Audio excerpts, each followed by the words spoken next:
नमस्कार। आप देख रहे हैं स्पेशल कवरेज न्यूज़ और मैं हूं आपके साथ शिव कुमार। मेरे साथ हैं वरिष्ठ पत्रकार आदरणीय मीनू जैन जी। मीनू जी का बहुत बहुत स्वागत और बहुत बहुत अभिनंदन। मीनाक्षी नटराजन का चुनाव अब सर्वोच्च अदालत पहुंच चुका है। सर्वोच्च अदालत में यह याचिका डाली गई है, याचिका स्वीकृत हो गई है, लेकिन सुनवाई के लिए अब ये कल के लिए रख दी गई है। याचिका में यह भी कहा गया कि फिलहाल इस परिणाम को रोक दिया जाए। उस पर कोई कोर्ट ने स्पष्ट निर्देश नहीं दिया। कोर्ट ने कल सुनवाई के लिए याचिका सूचीबद्ध कर ली है। कर लिए याचिका सुनी जाएगी और फिर परिणाम आएगा। कल मोदी जी का जश्न चल रहा था और जश्न में चुनाव आयोग क्या इस चुनाव को रोककर जश्न को खलल में डालता? इतना तो नहीं। अधिकारी जिन्होंने नियुक्त किया उनके प्रति भी थोड़ी बहुत तो वफादारी होती है। तो कुल मिला के यह है कि जयंती नटराजन का चुनाव अब पसोपेश में फंसता चला जा रहा है। परिणाम क्या होगा अभी नहीं कहा जा सकता, क्योंकि अदालत के हाथ बताए जाते हैं बड़े लंबे होते हैं। लेकिन पिछले काफ़ी समय से अलग अलग तरीके के, लेकिन कल जिस तरीके से न्यूज़ क्लिक पर जो ऑर्डर आया तो फिर भरोसा बढ़ा कि वास्तव में अदालत के हाथ लंबे होते हैं। तो होता क्या है कि 100 ऑर्डर में एक ऑर्डर आके फिर अदालत पर ही हम सोच लेते हैं अदालत के हाथ लंबे होते हैं। लेकिन देखना है कल अदालत क्या निर्णय सुनाती है। तो मीनू जी, क्या जयंती मीनाक्षी नटराजन का ये जो चुनाव है, या बीजेपी ने अपनी इमेज बना ली, बीजेपी ने अपना, या फिर राहुल गांधी को एक फंसाने का कुचक्र था कि इससे दो काम हो जाएंगे। एक तो कांग्रेस में आपसी विद्रोह हो जाएगा, जो मोहन यादव ने बयान दे दिया कि कांग्रेसियों ने ही हमें सबूत दिए, कांग्रेसियों ने ही हमें। और ऐसे में दिग्विजय सिंह का प्रेस कॉन्फ्रेंस के दौरान का वो वायरल वीडियो कि हम नहीं बोलेंगे तुम ही बोलो, तो ये सवाल तो बन जाते हैं। इन सवालों से राहुल निपटेंगे कैसे, हालांकि अभी उनकी बैठक चल रही है। जी, देखिए, जो भी मीनाक्षी नटराजन के केस में जो रिटर्निंग ऑफिसर हैं अरविंद शर्मा जी, उन्होंने जो निर्णय दिया है वो जो कानून की व्याख्या कहती है और जो कानून के विशेषज्ञ कह रहे हैं, उसमें आप कांग्रेस के वकील को छोड़ दीजिए, उन वकील के अलावा भी जो जो पूर्व में रिटर्निंग ऑफिसर्स भी रह चुके हैं, ऐसे अधिकारी भी कह रहे हैं कि ये जो उन्होंने निर्णय दिया है ये गलत दिया है, मेंटेनेबल ही नहीं है। कि वो उनको कोई एफआईआर उनके खिलाफ नहीं थी, ना कोई वो कोर्ट में उनको पेशी हुई थी, ना कोई ट्रायल चल रहा था। इनमें से अगर एक भी शर्त होती कि ट्रायल चल रहा होता या उनके खिलाफ एफआईआर दर्ज हुई होती उस मसले में, तो कहा जा सकता था, कहा जाता बिल्कुल कि मीनाक्षी नटराजन ने ये खबर, ये सूचना छिपाई है, इसलिए इनका ये निरस्त किया जाता है। लेकिन जनरली उनका कहना है कि ये कहा नहीं गया है, लेकिन आप फिर भी चाहते हैं कि इसका मेंशन किया जाए, तो वो जो रिटर्निंग ऑफिस होते हैं जनरली वो समय दे देते हैं कि भाई आप ठीक है, इसको करेक्शन कर लीजिए, इसको आप मेंटेन कर दें, बेटर होगा। क्योंकि इसी ऐसे ही एक जो केस हुआ है अभी साथ साथ झारखंड में भी राज्यसभा के चुनाव हो रहे हैं, वहां पे बीजेपी समर्थित परिमल नथवानी, जो कि अंबानी के बहुत करीबी रिश्तेदार भी हैं और वैसे भी उनको वो जो है वो चुनाव लड़ रहे हैं, और उनके जो नामांकन पत्र है उसमें काफी गलतियां पाई गई हैं। तो उनको पूरा एक दिन का समय दिया गया कि ले जाइए और आप अपना ये गलतियां जितनी भी हैं वो ठीक करके ले आइए। तो इसमें ये कहा जा रहा है, इवन भाजपा के लोग भी पीछे कह रहे हैं पीठ पीछे कि भाई ऐसे दो थोड़ी हो सकते हैं कि एक ही तरह का मसला की गलती है कुछ आप रिटर्निंग ऑफिसर की नजर में, और एक रिटर्निंग ऑफिसर कह देता है एक दिन बाद ले आइए और एक कहता है कि नहीं आपका निरस्त हो गया है। जो रिटर्निंग ऑफिसर्स, जो अभी अनुभवी रिटर्निंग ऑफिसर्स हैं या जो कानून के जानकार हैं, उनका यही कहना है कि ऐसे केसेस में ऐसा रद्द नहीं किया जाता है। नंबर एक तो मेंटेनेबल ही नहीं है ये कि उनके खिलाफ कोई केस था, लेकिन अगर आप एक बार के लिए मान भी ले तो उसमें उनको मोहलत दी जाती है कि भाई आप आपको 24 घंटे की मोहलत दी जाती है और उसके बाद आप बता देंगे, नहीं स्पष्टता दे पाते तो आपका कैंसिल माना जाए। तो उन्होंने वो सब कुछ नहीं किया और स्ट्रेट अवे उन्होंने उसका कैंसिल कर दिया। तो क्योंकि उन्होंने चुनाव आयोग में भी अर्जी लगाई थी, तो उन्होंने भी रखा कि स्टेटस को रखा कि नहीं बिल्कुल रद्द है आपका नामांकन पत्र। तो उसके बाद जो कांग्रेस थी वो सुप्रीम कोर्ट गई, कल उन्होंने फाइल कर दिया था, उसकी आज जो है सुनवाई हुई। तो कोर्ट में जो जस्टिस जो है, जस्टिस पीके मिश्रा और जस्टिस अतुल चौहनकर की अदालत में, ये वैकेशन बेंच क्योंकि है, छुट्टियां चल रही हैं, तो वैकेशन बेंच रहती है छुट्टियों में भी, जो कि अर्जेंट मामलों की सुनवाई करती है। तो उन्होंने उसका कहा कि जो जस्टिस पी के मिश्रा थे, उन्होंने कहा कि भाई क्या ये मेंटेनेबल है, आपने जो ये पिटिशन लगाई है। तो जो मीनाक्षी नटराजन की तरफ से अभिषेक मनु सिंघवी हैं, उन्होंने अपनी ये जो अपने दलीलें दी, और उसके बाद उन्होंने कहा कि जब तक आपके और इसको लिस्ट किया जाए, तो जो जस्टिस साहब हैं उन्होंने कहा कि भाई आज तो लिस्ट नहीं कर सकते हम, इसको कल लिस्ट किया जा सकता है। तो कल फ्राइडे होने तक, क्योंकि सुप्रीम जो रिटर्निंग ऑफिसर हैं वो फाइनल जजमेंट दे देंगे अपना कि 3 आदमी मैदान में है। वो जब अगर वहां तीनों आदमी मैदान में है तो एक तरीके से निर्विरोध हो गए। उनका भले ही ऑफिशियली या जिसको कहते हैं कि फॉर्मली जो उनका जो अनाउंसमेंट होगा वो भले ही 18 तारीख को हो कि भाई ये 3 लोग चुने गए हैं, लेकिन आज क्योंकि मीनाक्षी नटराजन के पक्ष में कोई सुप्रीम कोर्ट ने निर्णय नहीं दिया है, तो लिहाजा माना जाएगा कि उनका कैंसिल हो गया था नॉमिनेशन पेपर, और 3 बीजेपी के उम्मीदवार मैदान में थे, और क्योंकि सामने कोई लड़ने वाला और है नहीं तो निर्विरोध निर्वाचित किए जाते हैं। तो उनका रिजल्ट आज घोषित हो जाएगा एक तरीके से। तो अभिषेक मनु सिंघवी ने ये दलील दी कि आप जो है ये जो रिजल्ट है इनको आप इस पे रोक लगाइए, इन पे स्टे कर दीजिए, कि जब तक यहाँ पे सुनवाई पूरी ना हो जाए सुप्रीम कोर्ट में तब तक आप इस पे रोक लगा दीजिए। लेकिन सुप्रीम कोर्ट ने वो रोक लगाने से मना कर दिया, और यही पेच है। अगर वो रोक लगाने से मना कर देते, रोक लगा देते कि यस रिजल्ट डिक्लेयर ना किया जाए जब तक इसमें सुनवाई ना हो जाए, और देखिए कायदा भी यही कहता है, नहीं तो फिर सुप्रीम कोर्ट में जाने का फायदा क्या हुआ। अगर रिजल्ट डिक्लेयर हो गया, रिजल्ट डिक्लेयर होने के बाद तो फिर वही हो गया कि पोस्ट इलेक्शन आप लड़ते रहिए, 5 साल हो जाएंगे, जब तक उनका 6 साल, और जो 3 चुने जाएंगे उनका टर्म भी पूरा हो जाएगा। उसके बाद मीनाक्षी नटराजन को कहा जाएगा कि हाँ जी आपका गलत नामांकन रद्द किया गया था, तो उस वक्त तो कोई उनको फायदा नहीं है। तो अब जो है ये जो प्ली आई है, ये जो सुनवाई हुई है, ये मेरे ख्याल से तो मीनाक्षी नटराजन के लिए कोई फायदे वाली बात नहीं है। बाकी का जो आपने कहा कि कानून के हाथ लंबे होते हैं, कि हो सकता है कि जो हुआ या काम है उसको भी पलट दे, लेकिन आज जो न्याय व्यवस्था की जो स्थिति है, न्यायपालिका की जो स्थिति है, उसमें ऐसा लगता नहीं है कि ऐसा कुछ होगा। अदरवाइज तो आज कुछ ना कुछ रिलीफ वो जरूर देते जस्टिस महोदय, वो ये कहते जरूर कि ठीक है रिजल्ट को स्टे किया जाता है, रिजल्ट का कोई डिक्लेरेशन होगा नहीं, पहले हमारे यहाँ से इसकी सुनवाई होने के बाद हम किसी नतीजे में पहुंचेंगे और फैसला देंगे, वो ही आगे की कार्रवाई तब करेंगे। तो अब क्योंकि डिक्लेयर हो जाएगा, और आपको पता है कि बीजेपी कितनी इन चीजों के ढोल बजाने में और सेलिब्रेशन में माहिर है, उन्होंने तो कल ही सेलिब्रेट कर लिया है सब कुछ। तो अब जो है ये एक तरीके का मेरे ख्याल से तो कांग्रेस पार्टी को उन्होंने पटका है, और ये मेरे ख्याल से ये लीगल पटकनी नहीं है, इसको आप नैतिकता का बहुत बड़ा सवाल है और कानून का बहुत बड़ा सवाल है इसके अंदर, कि आपने उस मुकदमे की बात कर रहे हैं जिसके लिए मीनाक्षी नटराजन को जरूरी नहीं था अपने एफिडेविट में मेंशन करना। तो अब इसमें जो है आप रेट्रोस्पेक्टिवली देते रहिए, बाद में आपको कुछ राहत मिलेगी या कुछ होगा, उससे कुछ नहीं होने जाने वाला। प्रधानमंत्री मोदी ने 2002 में इलेक्शन लड़ा, पहला, पत्नी का नाम उन्होंने बताया ही नहीं मैं विवाहित हूं। 2007 में लड़ा तो भी नहीं बताया पत्नी मेरी पत्नी है एक, 2012 में भी नहीं बताया उन्होंने मेरी पत्नी है। उसके बाद से तो वो अपने सेंटर में ही आ गए, लेकिन जब वो सेंटर में आए तब तक ये सुप्रीम कोर्ट ये रूलिंग दे चुका था कि अगर आप अपने बारे में कैंडिडेट एक भी इंफॉर्मेशन गलत फर्निश करेगा नॉमिनेशन पेपर में, तो उसका कैंडिडेचर चाहे जीत भी गया हो वो निरस्त कर दिया जाएगा। तो तब मोदी जी को लगा कि मैं प्रधानमंत्री पद का दावेदार, और अगर मैं जीत गया और उसके बाद भी मेरी ये बात पता चल गई कि मैं विवाहित हूं, और क्योंकि ये बात आपको ध्यान होगा उससे पहले शंकर सिंह वाघेला जो उनके धुर विरोधी रहे हैं गुजरात पॉलिटिक्स में, वो इस बात का खुलासा कर चुके थे कि मोदी विवाहित है, लेकिन मोदी जी डिनाई करते रहे, मना करते रहे, माने नहीं। लेकिन क्योंकि कई छोटी छोटी पत्रिकाएं, उस टाइम आज के जमाने वाला मीडिया नहीं था, कई पत्रिकाएं उनकी पत्नी के पास इंटरव्यू ले आई थी, उनके घर तक पहुंच गई थी। तो मोदी जी को पता था कि इस टाइम पब्लिक को पता है, मीडिया को भी पता है मेरी पत्नी है और वड़नगर में किसी कहीं रहती हैं, तो उनको मजबूरी थी, उन्होंने अपना डिक्लेयर कर दिया।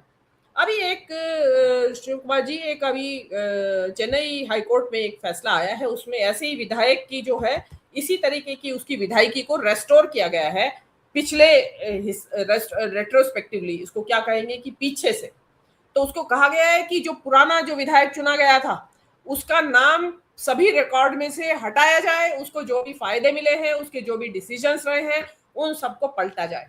तो क्या कभी नरेंद्र मोदी जब अपदस्थ हो जाएंगे या पद छोड़ना होगा उनको या हार जाएंगे, तो क्या न्यायालय में नरेंद्र मोदी ने जो ये झूठ बनाए रखा 15 साल तक अपने बारे विवाह के स्टेटस के बारे में और नामांकन पत्र में झूठी खबर दी, तो क्या उनका भी प्रधानमंत्री पद की दावेदारी खत्म कर दी जाएगी? या प्रधानमंत्री पद जो जिसका कि कल ढोल ढपाड़े के साथ पूरे तीनों लोग को गुंजायमान कर दिया कि सबसे लंबे सर्विंग प्राइम मिनिस्टर, और पता चला कि मोदी जी के पद छोड़ के जाने के बाद सुप्रीम कोर्ट ने उसके ऊपर बिल्कुल क्रॉस लगा दिया कि नहीं, गलत इंफॉर्मेशन थी, लिहाजा उनका नाम हटाया जाए, इस इतिहास में से ही हटाया जाए, उनके द्वारा लिए गए निर्णयों को नल एंड वॉइड किया जाए, उसके ऊपर भी क्रॉस लगाया जाए। क्या ऐसा होगा? तो अब इसमें ये समझने वाली बातें हैं, क्योंकि आपने कहा कि कानून के हाथ बहुत लंबे होते हैं, तो अभी मीनाक्षी नटराजन के मसले में कल सुनवाई क्या होगी, उसमें क्या रिजल्ट आएगा, उसके ऊपर निर्भर करेगा। लेकिन जो इतिहास रहा है उससे लगता है कि शायद कोई रिजल्ट आने वाला नहीं है। लेकिन एक जो चेन्नई हाईकोर्ट का फैसला है उससे लगता है कि शायद अभी नहीं तो बाद में, और शायद हमें तो प्रधानमंत्री के मसले में भी लगता है, क्योंकि ये मसला कभी ना कभी तो खुलेगा, प्रधानमंत्री जी के विवाह की जो इन्फॉर्मेशन गलत दी है। ये इस बात लिए कह रही हूँ, मैं इसलिए कह रही हूँ कि जिस वक्त मीनाक्षी नटराजन का ये किस्सा सोशल मीडिया के ऊपर वायरल था, उसके साथ साथ मोदी जी ने अपने विवाह को लेके जो झूठ नॉमिनेशन पेपर में दाखिल किया था वो भी बराबर तौर पे वायरल हो रहा था कि अगर किसी केस को मेंशन ना करने की वजह से मीनाक्षी नटराजन का पर्चा निरस्त किया जा सकता है, तो मोदी जी का क्यों नहीं किया गया निरस्त? वो झूठ बोलते रहे थे। और बाद में, क्योंकि अब तो सबको पता है दुनिया को कि पत्नी है 40 साल पुरानी, 50 साल पुराना विवाह है उनका, तो अब वो अगर आगे किसी ने इस चीज को चैलेंज कर दिया, जबकि जुडिशरी भी मोदी के दबाव से मुक्त होगी, तो क्या मोदी जी का ये 17 साल का कार्यकाल बिल्कुल इतिहास के पन्नों से मिटा दिया जाएगा? कि एक ऐसा 12 साल का 12 साल का ये इतिहास के पन्नों से मिटा दिया जाएगा कि एक ऐसा प्रधानमंत्री हुआ जो अपने नॉमिनेशन पेपर में झूठी, पुराने जो मुख्यमंत्री काल के जो नॉमिनेशन पेपर्स थे उनकी झूठी वो देता रहा इंफॉर्मेशन, तो लिहाजा डिस्क्वालीफाई किया जाता है उनको रेट्रोस्पेक्टिवली। तो वो ना तो वो लड़ सकते थे, ना वो प्रधानमंत्री का भी नहीं लड़ सकते थे अगर उसी वक्त उसको चैलेंज कर दिया जाता। यहाँ पे फिर कमी आती है कि गुजरात कांग्रेस ने चैलेंज नहीं किया, वो 12 साल तक यही खबर भरते रहे कि मैं तो अविवाहित हूँ। और संघ ने, आप ये संघ की वो देखिए पाखंड ढोंग ढकोसला कि वो कहते हैं मोदी जी संघ के प्रचारक थे और संघ का जो प्रचारक है उसका अविवाहित रहना, मतलब बाल ब्रह्मचारी होना एक पहली शर्त है कि आप ब्रह्मचारी होंगे, ब्रह्मचर्य पालन करेंगे जीवन में और विवाह नहीं करेंगे। और मोदी जी क्या झूठ बोल के वहां घुस गए संघ में, आप ये देखिए कि इनकी कब से झूठ की फैक्ट्री कब से चल रही है इनकी, और वहां घुस गए और संघ वालों को पता नहीं चला ये आदमी विवाहित है और प्रचारक बने घूमते रहे। और उसी प्रचारक बने तो जब ये प्रचारक बने और वहीं से फिर ये संगठन मंत्री बन गए, फिर उसके बाद से ये इनको मुख्यमंत्री का पद मिल गया। अगर वहीं पे इनकी एंट्री, इसका मतलब संघ में भी जो स्क्रीनिंग की प्रक्रिया है वो ढुलमुल है। सवाल तो संघ से भी किया जा सकता है कि भाई विवाहित आदमी को प्रचारक कैसे बना दिया आपने। तो ये बहुत सारी चीजें हैं, देखिए ये तो अभी मैम क्या फिलहाल मीनाक्षी को कोई राहत मिल पाएगी, ऐसा कुछ लग रहा है या नहीं? या फिर जो अंतर कलह है कांग्रेस की, मैं तो इसे कलह ही मानूंगा कि जो अभी भाजपा आरोप लगा रही है और इस पर कोई, हालांकि भाजपा आरोप इसलिए लगा रही है कांग्रेस में आपस में फूट और पड़े। ऐसा नहीं है कि जब जिसकी बहुत चल रही होती है वो कुछ भी कह दे उसकी बात में दम होता है, और जिसका वक्त खराब होता है वो सच भी बोले तो उसका झूठ होता है। जी हाँ, देखिए अभी जो आप कह रहे हैं कि उससे जो ये अगर इनका नामांकन मेरे हिसाब से तो रद्द हो गया है और ये रद्द ही रहेगा, आप मान के चलिए, क्योंकि जो मैं कहने में कोई गुरेज नहीं है कि न्यायपालिका को भी अब जो जी में आता है और जिस तरह के पक्षधरता के फैसले वो दे रहे हैं बिल्कुल बेशर्मी से, उनको कोई ये नहीं है कि कानून का वो नहीं है, कोई देखने वाला कोई कुछ नहीं है।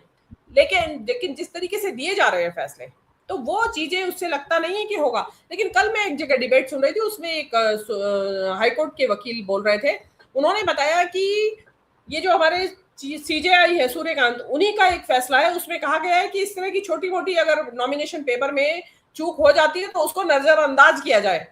तो क्या दीपक जो जो अब मौजूदा जस्टिस है जो इस मामले की कल सुनवाई करेंगे, क्या वो अपने ही बॉस सूर्यकांत साहब के, जो जस्टिस सूर्यकांत हैं, उनके फैसले के आलोक में इसका फैसला देंगे कि इसको नजरअंदाज किया जाए? क्योंकि ये बनता ही नहीं है उनका ऐसा, ये केस ऐसा क्वालिफाई नहीं करता कि जिसका कि उनके नॉमिनेशन पेपर में उसका मेंशन किया जाना चाहिए था।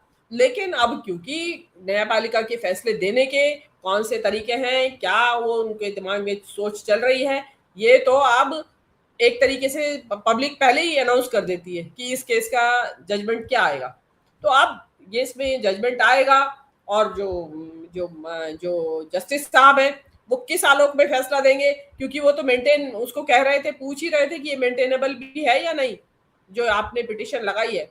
क्योंकि देखिए अगर आपको चुनाव आयोग से राहत नहीं मिली है तो सीधे सुप्रीम कोर्ट जाने का बनता है। जो पार्टी है, एग्रीव्ड पार्टी है, जो पीड़ित पक्ष है, बनता है। लेकिन उसमें भी उन्होंने क्वेश्चन लगा के बताना चाहा कि नहीं, हमारा हाँ या ना दोनों हो सकती है, और बाकी का हम कह नहीं सकते। आपका जैसा कहना है कि कानून के हाथ लंबे हैं और कब किस जस्टिस की आत्मा, अंतरात्मा जाग जाए, जैसे कि न्यूज क्लिक के मामले में जाग गई है, वो कह नहीं सकते। न्यूज क्लिक के मामले में वो जो प्रवीर पुरकायस्थ है, वो मेरे ख्याल 4-6 महीने जेल में रखा गया उनको, बहुत एजेड है वो, और कितने ही पत्रकारों के ऊपर गाज गिरी, बड़े बड़े पत्रकारों के ऊपर जो न्यूज क्लिक से जुड़े हुए थे, और उनका कितना मानहानि हुई है सोशल मीडिया के ऊपर, क्या क्या उनको गालियां बीजेपी के आईटी सेल ने, उनका चरित्र हनन, उनके बारे में चाइना के एजेंट हैं, चाइनीज एजेंट हैं, और ये है और वो है। और आज अब ये हो गया कि वो तो कार्यवाही रोक दी गई है कि गलत है, होने नहीं हो सकती। तो मतलब क्या, मतलब कानूनी कार्यवाहियों को, कानून को, पुलिस को, ईडी, आईटी, सीबीआई को, एक विपक्ष को, या जो इंडिपेंडेंट राय रखता है मीडिया, उसको प्रताड़ित करने का माध्यम बना लिया गया है क्या? अगर ऐसा है तो न्यूज क्लिक के साथ तो बहुत अन्याय हुआ है, उनको तो बहुत भारी मुआवजा मिलना चाहिए। उनकी उनकी जो साख गिरी मीडिया मीडिया वर्ल्ड में, और जो दर्शक होते हैं उनके नजर में, या जो उनके पढ़ने वाले पाठक गणों की नजर में जो गिरी है साख कि ये तो चीन के एजेंट हैं, लोगों ने पढ़ना बंद कर दिया। और आज पता चल रहा है कि नहीं, चीन के एजेंट नहीं है, ये तो गलत था केस, ईडी रोक दे अपनी कार्रवाई, गलत है।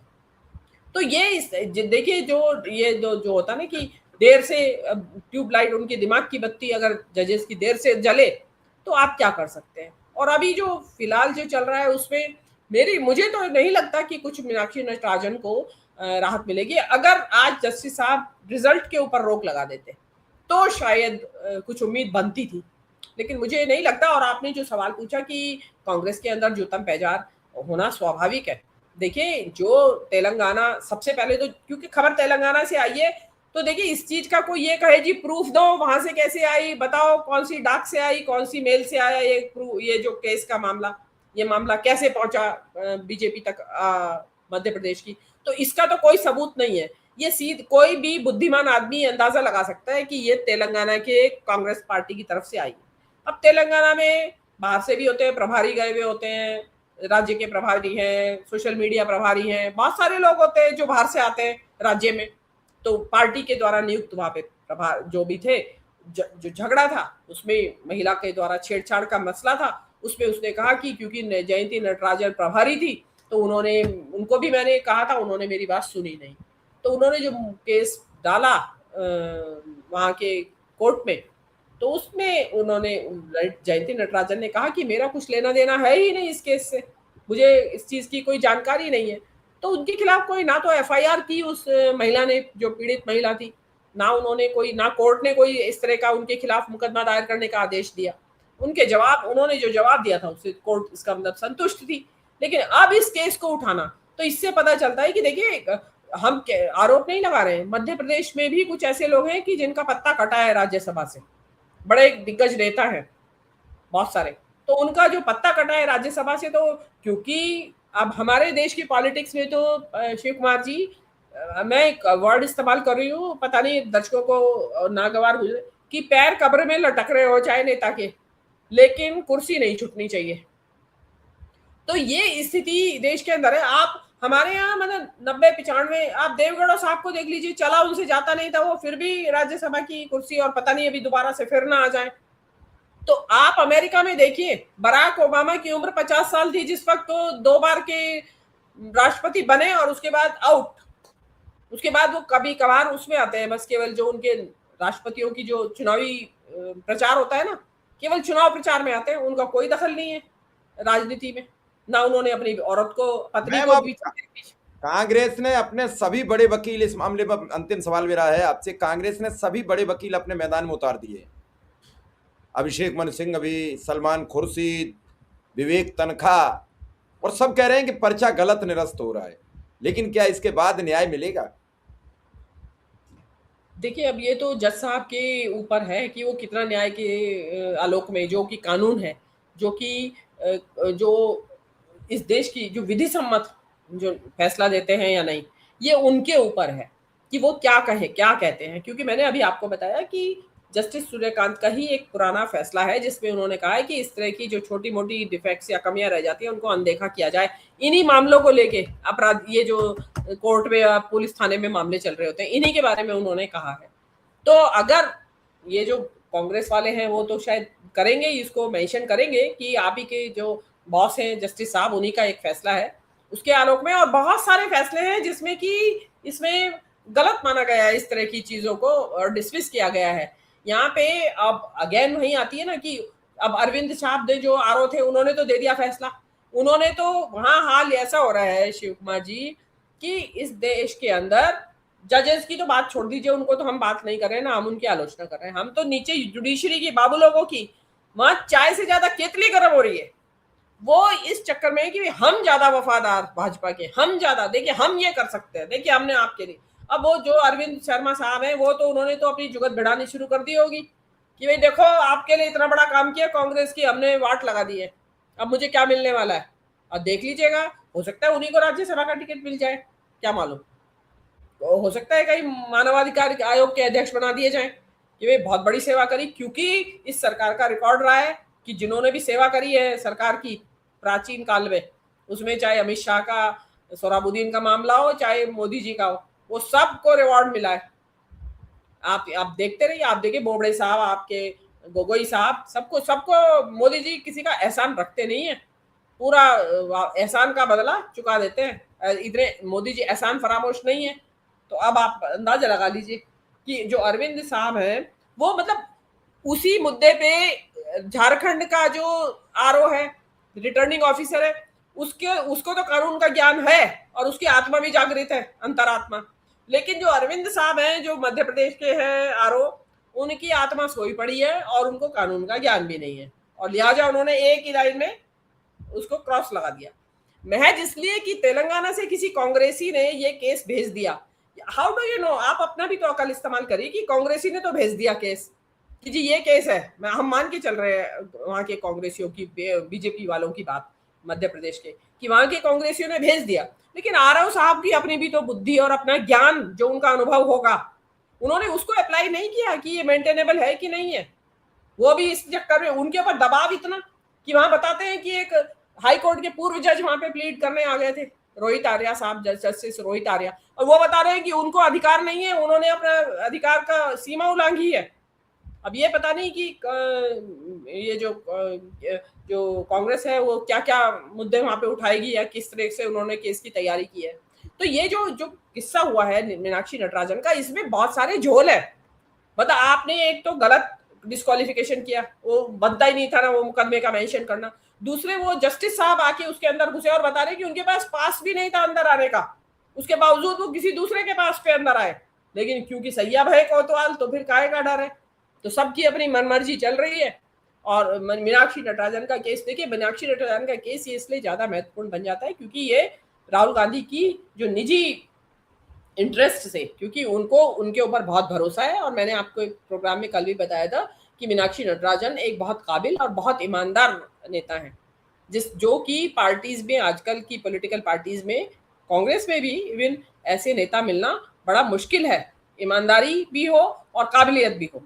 तो वो चीज मीनाक्षी नटराजन एक नेता थी, राज्यसभा में पहुंचती, अच्छी वक्ता भी हैं, तो उससे विपक्ष को मजबूती मिलती। लेकिन अब तो आपके केवट साहब, महेश केवट साहब पहुंचेंगे, शायद वो कहीं पीछे एक लाइन में कहीं बैठे होंगे, दिखाई भी नहीं देंगे आपको कहाँ बैठे हैं, लेकिन नंबर बढ़ गया है उनका। अब इसमें देखना ये होगा, अब मैं तो किस्मत को भी मानती हूँ, अगर मीनाक्षी नटराजन के सितारे बुलंद चल रहे होंगे तो उनके पक्ष में फैसला आना चाहिए, सितारे बुलंद नहीं होंगे तो फैसला नहीं आना चाहिए। मैं तो ये मान, लोग कहेंगे कि अरे सितारे बुलंद होते थे क्या निरस्त होता? नहीं, मैं तो सितारों की चाल मानती हूँ कि वो कहते हैं ना कि फला सितारा वीक था फॉर द टाइम बीइंग, और फिर वो 48 घंटे की चाल चल के ऊपर आ गया और फिर उनको मिल गया वो। मैं तो ये मानती हूँ। अभी देखने, हम कल का इंतजार करेंगे, कल क्या सुनवाई होती है और क्या रिजल्ट है, जैसी भी आएगी हम आपको बताएंगे। चलिए फिलहाल इस प्रोग्राम को यहीं विराम देते हैं। आपका बहुत बहुत आभार, बहुत बहुत धन्यवाद।